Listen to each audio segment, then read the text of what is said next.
What we're trying to achieve with specially made hook baits is to get the carp to take them first. So you put your free offerings in, attract the carp into the swim, they're browsing over the top of the baits. One stands out, it doesn't scare them, it attracts them, they pick up that one and you get a bite straight away. And that seems to be happening here at the moment. I'm getting lots of bites, I'm putting oil on my baits that I'm actually feeding, which means normally a slick comes up on the surface when the fish are actually eating the bait.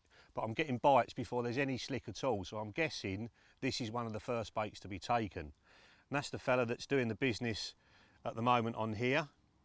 That's a mixture of banana and pear and milky toffee flavours. And we're going to look now at how to make your own hook baits and some of the real winning combinations. So these are the ones that I made before I came out here. They smell absolutely gorgeous. That mix of banana and pear and toffee, you know, banoffee pie, is absolutely devastating. I've caught on that everywhere I've taken it. So it's very, very simple to do. I make all my own hook baits on the bank, keep the stuff in the back of the van all the time. You don't need to buy lots of ingredients and lots of utensils, bit of base mix, bit of pop-up mix, some flavours and an egg, and that's about it. So first of all, you just crack an egg into a mixing bowl, whisk that up, and then your flavours go in. And in this particular one, I've got 2.5 ml of the cell activator, which is the liquid that goes into the normal cell boilies. Then I've got 2.5 ml of pear and banana flavour, 5 ml of milky toffee flavour, and then 1 ml of sweet aid. And what that does is rounds the flavours off. They're very, very concentrated on their own, they're very bitter. So a ml of the sweet aid just gives them a nice round taste so the fish don't eject the bait as soon as they taste it. And then onto that, I just put a little bit of white colour in. What I'm trying to do is make them look washed out. So that's one of our cell boilies that we're feeding. And you can see there, if I compare that to the ones I've got on the hook, it looks washed out. It looks like it's been in the water 12 hours. So we're giving it the effect that it looks old, but it smells more attractive than the rest of it, so hopefully they're going to take it. And white's a really good colour anyway. Get loads of bites on white anywhere I go, whether it's clear water or murky. A little tiny bit of white to give them that sort of creamy colour is absolutely perfect. So you mix all of that up, really mix it thoroughly. The eggs won't really go white to start off with, but as you start to put the base mix in, then they'll start to go white, and then you'll end up with that consistency. And the blend of base mixes is really important. So one of the ingredients is that fella, the Polaris pop-up mix. Normally you'd mix that with eggs and flavour and create a pop-up. But what I'm doing is blending that with a bottom bait mix to create a slow sinker. So it only just pops up to the surface, and with a hook on it, the hook will lay flat on the bottom and the bait will just be hovering above it. So I've worked on this quite a bit, and I found that 2 parts of this to 1 1/4 parts of bottom bait mix gives you a nice slow sinker.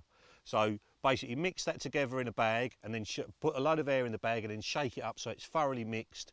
If you don't mix it thoroughly, then you'll get some of them that will float really quickly and some that won't float at all.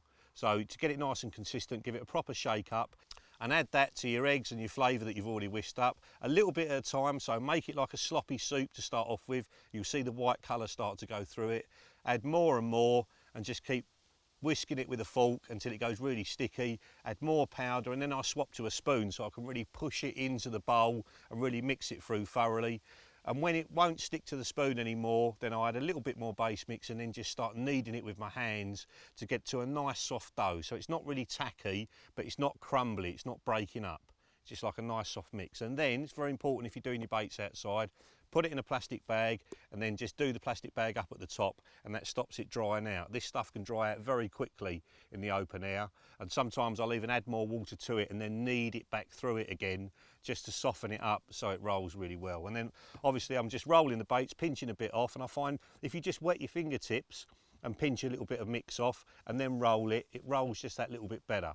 And I've rolled 2 different types of bait with that one mix. So one is just a slow sinker, and the other one I've moulded around a cork ball, so there's a very thin skin around the cork ball, rolled that again, and that gives me a really buoyant pop-up, so I can use a chod rig or any sort of pop-up rig with that as well. It's absolutely perfect for both. I boil them for about 2 minutes, take them out, dry them out, and leave them in the open air and dry them out as much as you can. And I'll keep drying them probably for a week, and then just add in little tiny drips of flavour back onto them, because when you're boiling them, you're boiling some of the flavour away. So a few drips on the outside, it soaks into the bait, a few drips a few days later, and it just keeps soaking in, and then you're getting bursts of flavour.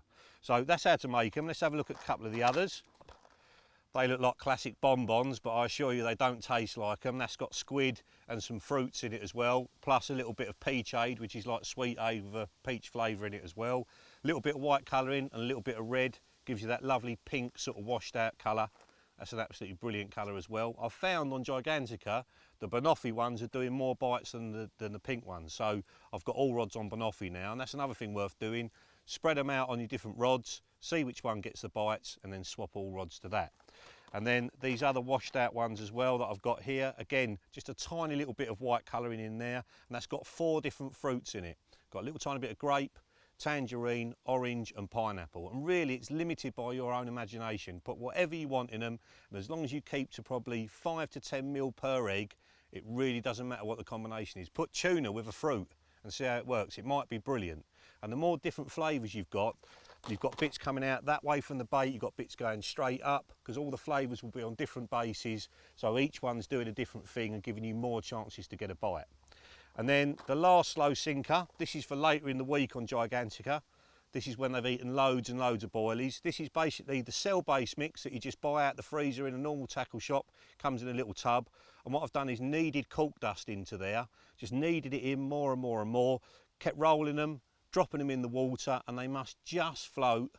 And then you know you've got a slow sinker. So I've got exactly the same base mix as I'm feeding, but I've got it as a slow sinking bait. So all you're doing is taking away the weight of the hook. So the hook's laying flat on the bottom, the bait's sitting above it, so when the fish sucks it in, it goes in that little bit faster and hopefully nails them. So that is hook baits, well worth the extra effort.